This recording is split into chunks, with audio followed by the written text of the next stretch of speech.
Notre chroniqueur mystère a dévoilé dans le Figaro Magazine il y a 5 jours que plus d'un quart des étrangers en situation irrégulière citeraient les soins parmi les raisons de leur migration. Nicolas Prouvremonti, vous êtes directeur de l'Observatoire de l'immigration et de la démographie. Il y a 5 jours, donc dans le Figaro Magazine, vous avez sorti voilà, cette première analyse inédite qui révèle quoi précisément, en plus de ce que je viens de citer? Et qui révèle le fait qu'on a aujourd'hui en France un ensemble de dispositifs de soins dédiés aux étrangers, en particulier l'aide médicale d'État pour les étrangers en situation irrégulière, qu'on connaît beaucoup, mais dont on connaît peu les phénomènes de surconsommation médicale qu'on retrouve chez les bénéficiaires, et dont les titres de séjour pour soins, dont on parle beaucoup moins. Titre de séjour pour soins, dispositif unique au monde qui permet d'obtenir un titre de séjour quand on est malade, gravement malade, avec une prise en charge intégrale qui peut concerner des pathologies dont le traitement coûte jusqu'à 1 million d'euros par an par étranger patient. Cette information, cette étude a fait l'effet d'une bombe à 2 étages, que je dis entre guillemets évidemment. Cette première partie, et ce soir, vous allez nous révéler une deuxième partie, une étude inédite. En quoi elle consiste? Effectivement, c'est-à-dire que quand on parle de l'impact de l'immigration sur le système de soins, on parle beaucoup, et à juste titre, de l'AME dont le nombre de bénéficiaires a été multiplié par 3 en moins de 20 ans, ce qui atteste de la dynamique plus globale de l'immigration clandestine. Mais si on veut vraiment aborder dans l'ensemble cette question de l'impact de l'immigration sur le système de soins, il faut évidemment prendre en compte l'ensemble du panorama des immigrés. Donc les personnes immigrées, ce sont les personnes qui sont nées étrangères à l'étranger. Pendant longtemps, il y a eu cette idée très présente dans les travaux scientifiques. Si vous permettez, oui, je vous en prie. L'AME, ce sont les clandestins. Bien sûr. Papier. Et là, vous êtes sur les immigrés. Au sens très large, à la fois présents de manière régulière et irrégulière, quel que soit leur statut. Et pour ces immigrés, pendant longtemps, la recherche au niveau international a identifié ce qu'on appelait un phénomène de l'immigré en bonne santé, le Healthy Immigrant Effect, qui se vérifiait dans beaucoup de pays parce que... On ne comprend pas l'anglais, non, ici. Alors, le créole peut-être, mais... Le créole peut-être, mais... J'ai commencé par le français, évidemment, avec l'honneur qui lui est dû, donc le phénomène de l'immigré en bonne santé. Parce que l'immigré est souvent plus jeune, c'est l'immigré aussi qui a la force de partir de son pays vers un autre pays, donc forme physique, forme mentale. C'est un phénomène, l'immigré en bonne santé, qu'on retrouve encore aujourd'hui dans un certain nombre de pays occidentaux, les États-Unis, le Canada, l'Australie. Mais force est de constater qu'on ne le retrouve plus du tout aujourd'hui en France. On a assisté dans ce champ-là à ce qu'on pourrait appeler un grand renversement, c'est-à-dire qu'aujourd'hui, ce qui ressort de manière nette de l'analyse que nous avons pu conduire sur l'ensemble des données disponibles, c'est que l'état de santé des immigrés en France est significativement moins bon que celui des personnes non immigrées. Pour avoir une vue générale, on a aujourd'hui une part d'hommes immigrés qui déclarent un mauvais état de santé général et qui est supérieur d'un tiers à la part des hommes dans les personnes sans ascendance migratoire qui déclarent le même état mauvais. C'est moitié plus chez les femmes au lieu d'un tiers de plus, donc phénomène encore plus accentué. Et au sein de ce mauvais état de santé général, on peut faire des focales particulières sur à peu près tous les indicateurs relatifs à des pathologies spécifiques. Les immigrés sont aujourd'hui plus touchés par les problèmes liés à l'obésité, par les problèmes liés au syndrome dépressif. Ils le sont aussi de manière nette, et notamment pour certaines catégories de population immigrée, sur des pathologies lourdes ou des maladies chroniques.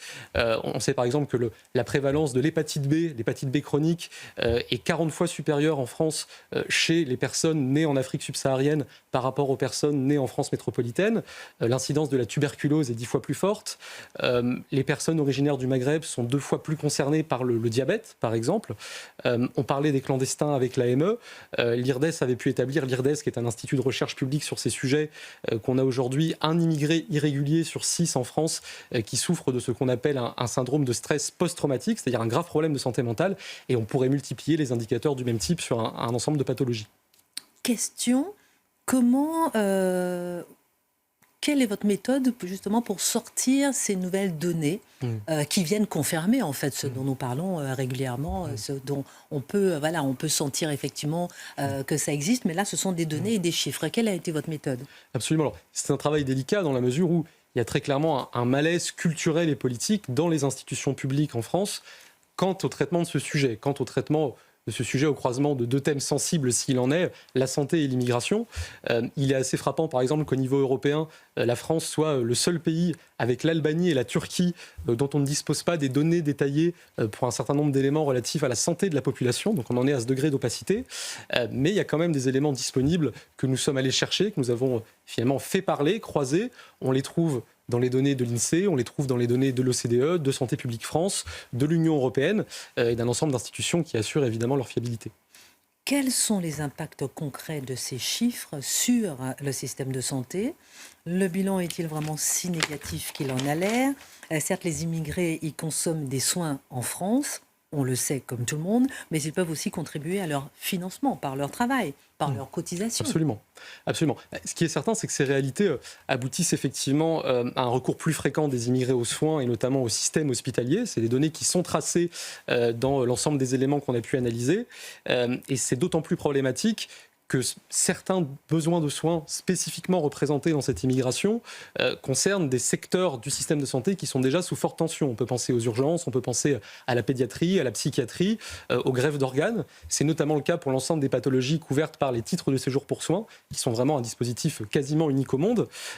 Donc d'une part, il y a ça, et d'autre part, hélas, le fait réel et incontestable qu'il y a de très nombreux immigrés étrangers en France qui travaillent et donc qui cotisent ne suffit hélas pas à équilibrer ce constat-là parce qu'on a un phénomène spécifique en France qui tient au fait que l'immigration accueillie dans notre pays est en moyenne moins intégrée au marché du travail et plus pauvre qu'ailleurs en Europe. Pour ne citer que deux données issues des bases de l'OCDE que nous avons pu analyser sur la dernière année disponible OCDE qui est 2020, à peine la moitié, 51,6%, des étrangers extra-européens vivant en France en âge de travailler occupaient un emploi, ce qui était 14 points de moins que les Français. Or, quand on ne travaille pas, on ne cotise pas ou peu au système d'assurance maladie. Donc, il y a cette question du taux d'emploi plus faible. Et une deuxième donnée, on avait près de la moitié de ces étrangers extra-européens, cette même année, qui vivaient sous le seuil de pauvreté en France. Donc, un taux de pauvreté 4 fois plus élevé que celui des Français. Or, quand on est pauvre, d'une part, on ne cotise pas ou peu à la régime de sécurité sociale, et d'autre part, hélas, on a aussi un ensemble de probabilités plus fortes de développer un certain nombre de pathologies. Vous êtes en train de nous expliquer que même les immigrés qui sont régularisés cotisent moins que les Français de façon générale. On va continuer, j'ai encore d'autres questions à vous poser. Merci pour cette étude inédite révélée dans Face à l'info ce soir. On marque une pause et on continue dans un instant avec notre chroniqueur mystère. Retour sur le plateau de Face à l'info. Nous sommes avec notre chroniqueur mystère ce soir, Nicolas Provomonti, directeur de l'Observatoire de l'immigration. Et on était en train d'expliquer à quel point vous avez sorti une première étude montrant l'impact de l'immigration sur la santé en France. Et là, vous allez beaucoup plus loin. Alors là, vous avez donné le constat. Les immigrés sont plus souvent malades. Le constat est là, les chiffres sont là. Mais qu'est-ce que ça implique au niveau politique en France? Ça a des implications qui sont fortes. Il ne s'agit évidemment pas de reprocher à qui que ce soit d'être malade ou d'avoir besoin de soins. Ce serait évidemment absurde, déplacé, complètement hors de propos. Mais il n'en demeure pas moins que l'ensemble des éléments qu'on a pu avoir l'occasion de discuter ensemble attestent effectivement de l'existence d'une véritable dette de santé qui est importée en France par l'immigration depuis l'étranger.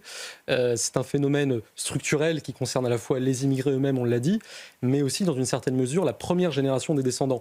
Sur les indicateurs globaux d'état de santé que j'ai pu vous donner, on se rend compte que les descendants d'immigrés sont à peu près dans la moyenne de la population générale, sauf qu'ils ont une structure d'âge beaucoup plus jeune. C'est-à-dire que la part des moins de 18 ans chez les personnes nées de parents immigrés est par exemple 2 fois plus forte que chez les personnes sans ascendance migratoire. Donc une fois gommé cet effet d'âge, on se rend compte qu'il y a des problèmes qui persistent à la génération suivante et qui vont persister structurellement dans notre système de soins au fil des décennies. Donc politiquement, ça appelle évidemment des réponses fortes. C'est-à-dire que la pression exercée par l'immigration sur notre système de santé a des implications budgétaires. Elle a aussi, voire surtout, des implications sur la saturation d'un certain nombre de dispositifs de soins. Et là-dessus, il y a deux moyens d'agir, finalement. Il y a ce qui a trait véritablement à la politique d'immigration pour soins. J'en reviens au sujet des titres de séjour pour soins, qui sont un dispositif quasiment unique au monde, d'octroi de titres de séjour à des étrangers malades parce qu'ils sont malades. Titre de séjour pour soins, c'est Absolument. quasi unique au monde. C'est quasi unique au monde. Quasi unique au monde sous le régime français tel qu'il existe. La Belgique a un régime à peu près similaire, mais en fait un tout petit peu plus ferme que le nôtre. C'est par exemple des étrangers qui souffrent d'insuffisance rénale grave, qui souffrent de problèmes cardiaques graves, qui souffrent de pathologies dont les traitements peuvent coûter plusieurs centaines de milliers, voire jusqu'à 1 million d'euros par an la première année pour un seul patient. On n'a pas aujourd'hui d'estimation fiable sur le coût global de ce dispositif parce que ces dépenses-là sont prises en charge quasi intégralement par l'assurance maladie et elles sont donc noyées dans le total des dépenses d'assurance maladie. Mais c'est donc à la fois un dispositif très coûteux et très opaque. C'est une exception française, ce qui veut dire que rien, par exemple, dans le droit européen ne nous oblige à avoir un tel type de titre de séjour. Donc si on souhaitait le supprimer, on n'aurait pas d'obstacle comme on peut l'avoir sur d'autres politiques. On n'est pas obligé de passer par l'Europe pour non, absolument. décider de cela. Tout à fait. On n'a aucune contrainte au niveau des traités européens de ce point de vue-là, rien qui nous oblige à avoir ce dispositif-là. Donc il y a ce type de mesures-là. On parle beaucoup de l'AME qui est une exception en Europe dans la mesure où elle prévoit une prise en charge intégrale du panier de soins pour les étrangers en situation irrégulière sous conditions de ressources. Quand je dis intégrale, c'est tous les soins médicamenteux et hospitaliers, à de très rares exceptions comme les PMA ou les cures thermales. Là aussi, l'AME à la française, et elle relève finalement de la décision politique. Et si demain on souhaite la réformer ou la supprimer, c'est tout à fait faisable. Et rappelons à des personnes qui ne cotisent pas du tout. Absolument, parce que en plus, l'AME, il y a une condition de ressources. C'est-à-dire que ce sont des personnes non seulement en situation irrégulière, mais qui ont un revenu très faible et qui donc ne cotisent pas au régime d'assurance maladie. Charlotte, si vous avez peut-être ou bien une réflexion, une question, peut-être à notre chroniqueur mystère. Oui, on fait un petit tour de table. Politiquement, ce qui me saute à l'esprit à chaque fois que je vois ce genre de choses, c'est l'imprudence. C'est-à-dire l'orgueil quasiment politique de ces dernières années de ne pas voir ce constat-là et de se dire on ne peut pas tout. C'est magnifique de vouloir sauver le monde entier, mais personne n'a été élu pour ça en France par les Français. Il y a une limite dans l'action politique.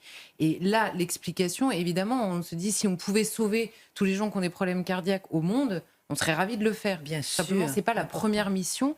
Et elle se fait au détriment de la première mission, qui est en l'occurrence sur ce sujet-là, la santé des Français, qui est un sujet extrêmement récurrent, un sujet d'inquiétude de plus en plus prégnant en France.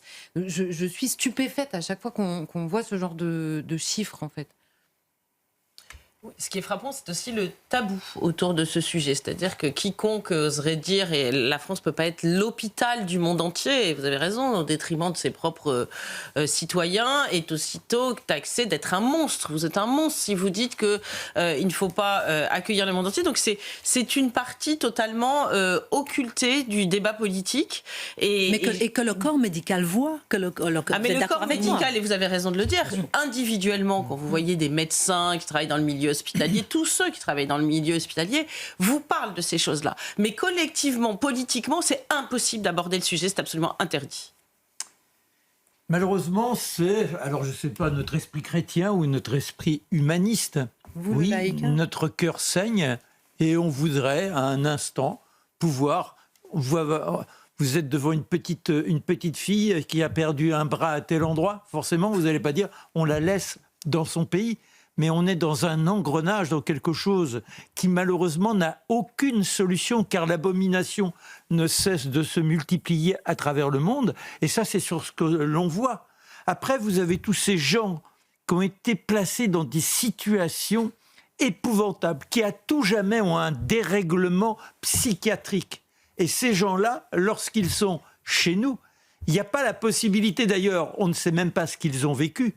Et forcément, eh bien, confrontés à des événements de rue, ils peuvent être cueillis par la folie, entrer dans une fureur, et c'est là où on peut vivre des événements que l'on appelle faits divers. Merci beaucoup Nicolas Monti pour toutes ces précisions et rappelle ce que vous avez déjà dit dans le Figaro Magazine, que plus d'un quart des étrangers en situation irrégulière citeraient les soins parmi les raisons de leur migration en France. Merci infiniment pour votre travail. Gabriel Cluzel.